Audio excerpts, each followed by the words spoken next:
বাল্যবিবাহ রোধ এবং নারী শিশু নিরাপত্তা নিশ্চিত করতে দক্ষিণ দিনাজপুর জেলা পুলিশ কুশমন্ডি থানা এবং শক্তি বাহিনীর উদ্যোগে কুশমন্ডিতে এক সচেতনতামূলক সেমিনার অনুষ্ঠিত হয়।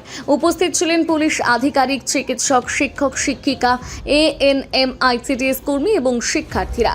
বক্তারা বাল্যবিবাহের কুফল, নারী ও শিশু সুরক্ষা আইন, সাইবার নিরাপত্তা এবং আইনি সচেতনতার উপর গুরুত্ব আরোপ করেন। শেষে বাল্যবিবাহ প্রতিরোধ ও নিরাপদ সমাজ গড়ার শপথ নেওয়া হয়। এই বিষয়ে শক্তি বাহিনীর জেলা কোঅর্ডিনেটর মিজানুর রহমান জানান, বাল্যবিবাহ আইনটা 2006 সালে হয়েছে। কত সালে? 2006 চাইল্ড ম্যারেজ প্রিভেনশন অ্যাক্ট। সেখানে বলা হয়েছে যদি কোনো 21 বছরের ঊর্ধ্বে ছেলে কোনো 18 বছর নিচের মেয়েকে বিয়ে করতে আছে, তাহলে সেই ছেলে অ্যারেস্ট হবে, ছেলের বাবা অ্যারেস্ট হবে, মেয়ের বাবা অ্যারেস্ট হবে এবং এদের 1 লক্ষ টাকা করে জরিমানা আর 2 বছর করে জেল। কার হবে? ছেলের বাবা, মেয়ের বাবা। আর কার হবে?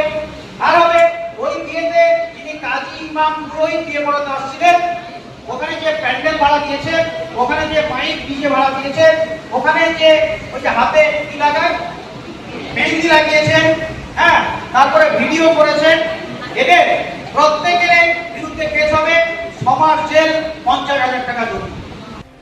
কুশমন্ডি থেকে দিলদার আলীর প্রতিবেদন, নিউজ টুডে।